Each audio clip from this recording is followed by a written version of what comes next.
Bună ziua tuturor și bine v-am regăsit la un nou videoclip. Pentru cei care doriți etalări în cafea, de acum înainte veți găsi etalări lenceștile de cafea, atât pe Zodi cât și etalări generale, pe canalul de YouTube Citiri în zațul de cafea. Aici vor rămâne doar etalările în tarot. După cum puteți observa, avem două variante, varianta numărul 1 și varianta numărul 2. O să vă rog să vă alegeți una dintre cele două variante cu care considerați că rezonați cel mai bine sau să le ascultați pe ambele și să luați doar ceea ce vi se potrivește. Iar eu voi începe, bineînțeles, cu varianta numărul 1. Haideți să vedem ce vor să ne spună cărțile de tarot pentru voi.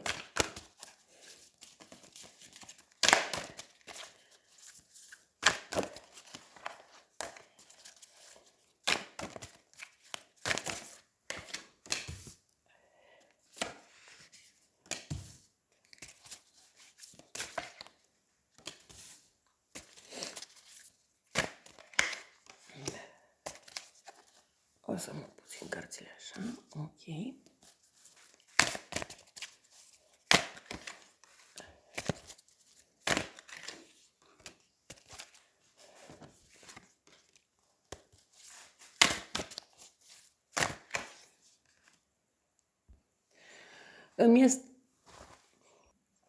Îmi este foarte clar aici faptul că nu vorbim despre o situație la întâmplare, ci vorbim despre o situație care durează de ceva timp. O situație care, din punctul meu de vedere, este destul de stabilă în acest moment, chiar dacă poate că unele lucruri vi se par destul de reci sau vi se pare că persoana s-a distanțat sau ceva de această natură, indiferent de problemele care sunt între voi în acest moment, nu este o situație care să aibă un final. În primul rând aici vorbim despre zodii de foc, zodii de aer, dar și zodii de apă.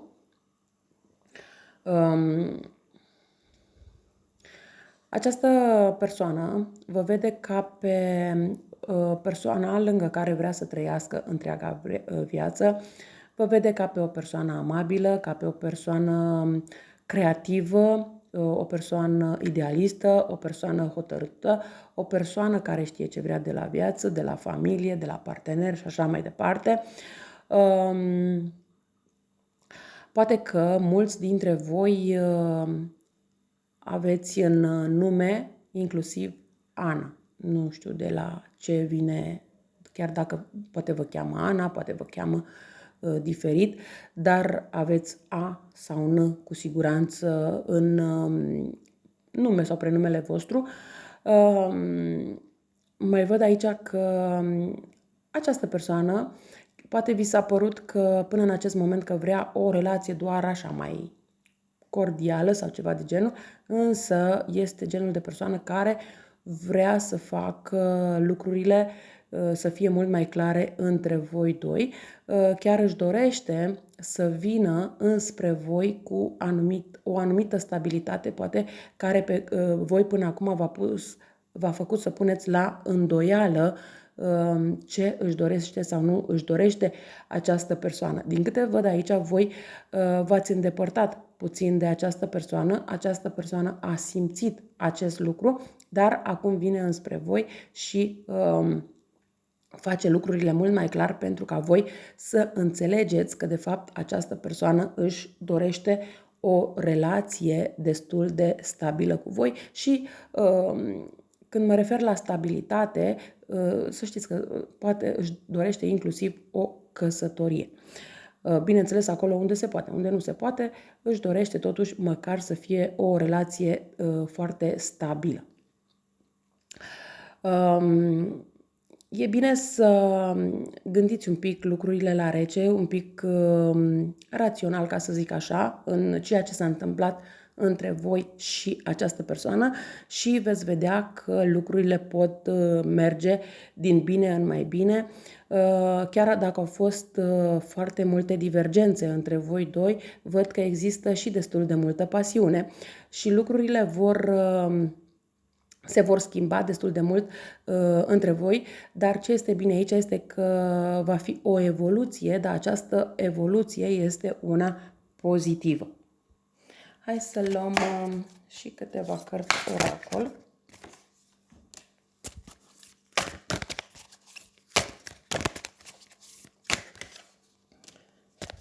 Da, îmi este foarte clar că această persoană la care voi v-ați gândit când ați ales această variantă este o persoană cu destul de multă imaginație, chiar dacă nu spune acest lucru. Este o persoană probabil care noaptea doarme foarte puțin sau are anumite, nu știu, se trezește mai des sau, nu știu, sunt anumite probleme noaptea pe care îi face somnul un pic mai greoi, dar în același timp este și o persoană destul de blândă în anumite circumstanțe. Da, eu știu că spuneți mâța blândă zgârie rău, însă da, este o persoană căreia nu-i place să fie deranjată foarte mult, adică e genul de persoană căreia îi place să aibă spațiul său, să aibă lucrurile sale la locul lor și așa mai departe, chiar dacă pentru voi, să zicem, este o persoană destul de împrăștiată, această persoană consideră că în dezordinea ei e ordinea de care are nevoie, da? Ceva de această natură. Pentru că mi este foarte clar că, așa cum am spus, în ordinea acestei persoane, voi aveți anumite lucruri de spus, că nu de comentat, ca să zic așa, că nu este ordine prin ceea acesta, dar este în dezordinea acestei persoane, este totuși o ordine și în momentul în care voi interveniți se simte destul de deranjat. Însă este foarte clar aici că este nevoie de un pic de răbdare cu această persoană și este nevoie de un pic de strategie pentru a putea conviețui cu această persoană. De ce? Pentru că este ușor, dacă veți reuși să înțelegeți această persoană, va fi ușor să conviețuiți cu persoana, dar dacă nu înțelegeți, dacă nu faceți anumite compromisuri în legătură cu această persoană, este destul de greu de conviețuit. Sentimente între voi și această persoană clar există. Această persoană cumva simte că încă trebuie să vă mai curteze, că trebuie să vină înspre voi cu anumite gesturi. Poate că în trecut această persoană n-a făcut gesturile pe care voi le-ați așteptat, sau poate n-a făcut niciun fel de gest și cumva a simțit că v-a supărat pe această cale, iar acum încearcă să facă niște gesturi puțin mai frumoase. Poate că până în acest moment a făcut niște gesturi, dar care nu prea au fost pe placul vostru, le-ați luat drept destul de negative din punctul meu de vedere sau comportamentul acestei persoane a fost destul de negativ față de voi, însă ce să vezi, acum vine într-un mod mult mai pozitiv. N-ar fi nimic exclus dacă chiar inclusiv vă invită la o partidă de pescuit. Da? Este posibil ca acest lucru, acest hobby să-l aveți amândoi și atunci, de ce nu împreună, să-l practicați împreună. Iar la acest hobby pot să spun că va exista tentativă de împăcare, tentativă de a încerca să discutați și să faceți lucrurile încât să puteți conviețui. E clar că această persoană vă și testează în același timp ca să vadă cum reacționați. De ce? Pentru că în foarte multe cazuri pot să zic că ați acționat destul de impulsiv și destul de violent, ceea ce acestei persoane nu prea i-a plăcut. Mai avem aici, uite, numele Diana, care reprezintă protecția. Da? Deci poate să fie și această persoană să se simtă protejată lângă voi, pentru că voi îi oferiți această protecție persoanei de lângă voi. Bun, probabil că voi sunteți de persoane care săriți în ajutorul fiecărei persoane, indiferent despre cine este vorba. Da? Deci este într-adevăr, văd că și respect este între voi. Da, puteți avea o relație care să dureze în continuare, pentru că într-adevăr sentimente există între voi, nu se pune problema, dar uneori când unul, când celălalt sunteți mai impulsivi și în unele situații sunteți cam impulsivi ambii în același moment și atunci e clar, când vă bateți amândoi cap în cap, lucrurile nu merg într-o direcție pozitivă. Întotdeauna unul trebuie să mai lase de la el. Ca această relație să funcționeze, da, trebuie făcute destul de multe compromisuri, însă, așa cum spune și această carte a îngerilor, cere ajutorul de la alții și dacă îți dorești să păstrezi această relație și poate că chiar este nevoie de o consiliere de cuplu, de ce nu? Pentru ca relația voastră să poată funcționa mai departe. Altfel, mă refer într-un mod frumos, pentru că altfel, da, puteți rămâne împreună, nimic de zis, dar văd că vă faceți destul de multe contre unul altuia și să vedeți cine este mai tare. Până la urmă, e clar că această situație poate să ducă inclusiv la o despărțire. Dar, na, depinde de fiecare dintre voi la ce situație vreți să ajungeți. Dar da, această relație poate să funcționeze și să ajungă la un alt nivel. Bun, hai să trecem la varianta cu numărul 2.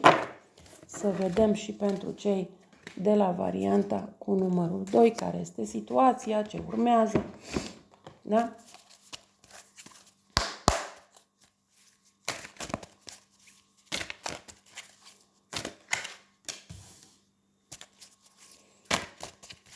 Este o persoană destul de rece, aș putea spune, sau cel puțin așa vrea să pară. Da, din punctul meu de vedere este o persoană destul de rece. E o persoană care vrea să arate cu totul și cu totul altceva decât este în realitate. Și bineînțeles că la început voi ați văzut doar ce a vrut această persoană să vă arate, însă acum cumva ați început să vedeți adevărul despre această persoană. Îmi este foarte clar că aici putem vorbi inclusiv despre situații de trio. Poate că știți acest lucru, poate că nu știți și urmează să aflați și despre această situație. Într-adevăr, această persoană se gândește la voi, dar se gândește mai mult la partea de aventură. De ce? Pentru că această persoană nu este chiar atât de fidelă și determinată pentru relația voastră.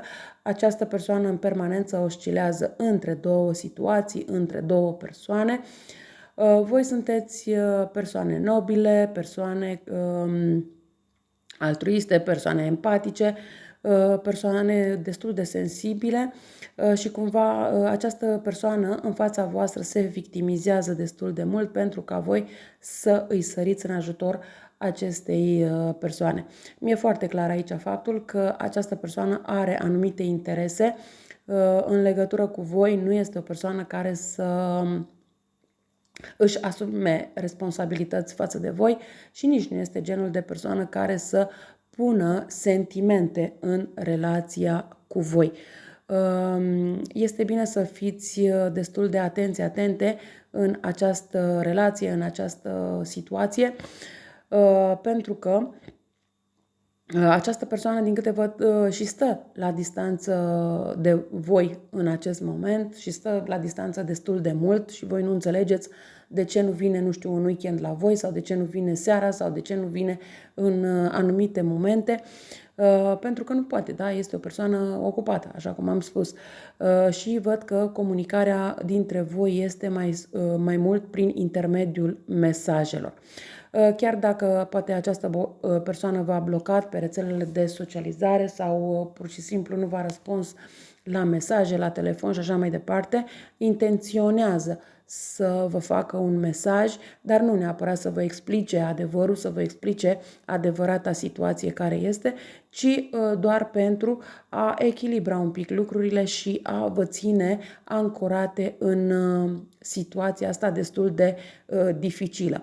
Această persoană, da, știe că trebuie să facă o alegere, știe că trebuie să meargă pe un singur drum, nu pe mai multe, dar momentan se simte bine în situația care este, pentru că de la voi cumva cred că este vorba mai mult de parte financiară, nu știu de ce, dar asta îmi vine să spun că cumva, poate voi sunteți persoana care îi faceți cadouri, poate voi sunteți, nu neapărat că îi dați bani în mod direct, dar poate prin cadouri, poate prin, nu știu, prin orice altceva, ajutați această persoană. Și atunci e clar că acestei persoane nu-i convine să vă piardă, pentru că altfel ar pierde și această parte financiară. Dar îmi este foarte clar aici faptul că voi vărsați destul de multe lacrimi din cauza acestei persoane. Această persoană vă dezamăgește foarte mult, dar cumva parcă nici nu aveți puterea necesară de a merge mai departe. De ce? Pentru că voi ați prins drag de această persoană, aveți niște sentimente aparte față de această persoană și cumva parcă nu vă doriți să pierdeți această persoană, dar trebuie să vă gândiți destul de serios ce vreți să faceți pe mai departe. N-ar fi nimic exclus aici ca această persoană să vină la voi cu ideea de a face un copil împreună sau de a face o afacere împreună sau de a face, nu știu, ceva, un lucru destul de măreț împreună pentru a-și asigura locul, pentru a fi sigur că nu vă va pierde niciodată. Nu neapărat că face acest lucru pentru că vrea într-adevăr să fie împreună cu voi. Dar acum, bineînțeles, depinde de voi cum veți analiza toată această situație. Îmi este foarte clar aici că ori această persoană se poartă destul de diferit de la o zi la alta cu voi, ori aici voi poate că sunteți prinse între trei persoane și nu știți pe cine să alegeți, da? Este bine să vă decideți dacă este vorba de așa ceva, iar dacă vorbim despre o singură persoană care vine în trei moduri diferite, este bine să vă gândiți dacă merită să stați cu o astfel de persoană care azi se poartă într-un fel, mâine se poartă diferit și nu știți ce să mai credeți în legătură cu această persoană. Este foarte clar că poartă o mască cu voi pentru a nu afla adevărul, pentru a nu afla realitatea, de fapt, care este viața acestei persoane. Este o persoană destul de geloasă în același timp, chiar dacă face lucrurile cum le face și n-ar fi nimic exclus uneori chiar să vi se pară că este o persoană destul de malefică. Dar haideți să vedem ce spune și oracolul în legătură cu această persoană.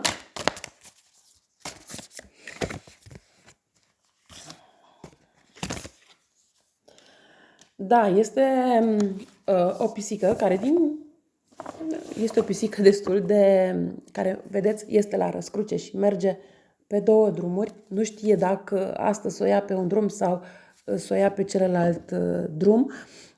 În permanență oscilează încotro să se îndrepte.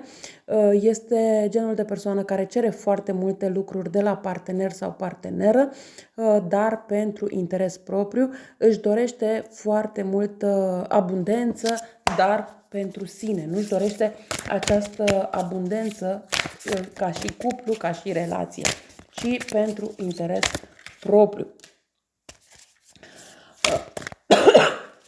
Este genul de persoană care aruncă destul de multe săgeți înspre voi și nu sunt niște săgeți tocmai, nu săgețile lui Cupidon, ca să zic așa, ci sunt niște săgeți așa mai răutăcioase. Da, vă spune că își dorește familie, că vrea seriozitate, că vrea stabilitate, dar de fapt lucrurile nu stau chiar așa, de asta v-am și spus puțin mai devreme. că n-ar fi nimic exclus aici să vină cu o propunere în sens că își dorește familie cu voi, că își dorește un copil cu voi, da? Dar doar pentru a crea un echilibru, pentru a vă ține în permanență acolo cât mai aproape. Însă aici mi este foarte clar că voi în această relație vă simțiți destul de singur-singură, indiferent că sunteți în relație cu el, indiferent că nu, tot așa vă simțiți. Nu este că dacă vă despărțiți de această persoană vă simțiți diferit, chiar dacă sunteți în cuplu, sunteți tot singură. Și cred că veți lua o hotărâre voi destul de curând în ceea ce ține de această persoană și în momentul în care vă veți despărți de această persoană, vă veți simți destul de eliberate. Da? Da, și chiar faceți niște strategii, ce să faceți, cum să faceți pe mai departe, încât să vă fie bine și să, chiar dacă alte persoane roiesc în jurul vostru, nu mai dați ascultare și nu mai sunteți atât de ușor de păcălit. Văd că o să vă puneți destul de multe dorințe în viitor, destul de multe speranțe și chiar norocul dă peste voi exact în momentul în care mergeți poate într-o vacanță, într-o excursie, poate că mergeți într-o zonă unde acolo există un pod și nu știu, poate podul respectiv se numește podul speranței, podul iubirii, podul nu știu care și voi vă puneți o dorință în momentul în care ajungeți pe podul respectiv și ce să vezi, dorința se și îndeplinește cu un bărbat care este de aceeași vârstă cu voi sau puțin mai tânăr, dar este un bărbat religios, un bărbat credincios și chiar destul de fidel. Este un bărbat cu multă imaginație, multă creativitate, la fel ca și voi și văd că puneți niște baze, dar cumva fiecare dintre voi lasă trecutul în urmă, lasă tot ce a fost negativ în urmă, pentru că, e clar, fiecare dintre voi a trecut prin anumite experiențe de care acum nu mai are nevoie. Există foarte multă curiozitate de viitor, ce va fi, cum se vor întâmpla lucrurile și văd că veți face inclusiv foarte multe planuri și nu numai că le faceți, dar le și puneți în practică cu foarte multă forță și putere și o tărie aparte de caracter, încât să vă îndepliniți toate dorințele și să vă simțiți mulțumiți și împliniți pe toate planurile. Eu cam atât am avut de spus și pentru voi, cei de la varianta numărul 2. Vă mulțumesc că m-ați ascultat și vă doresc o zi cât mai frumoasă. La revedere!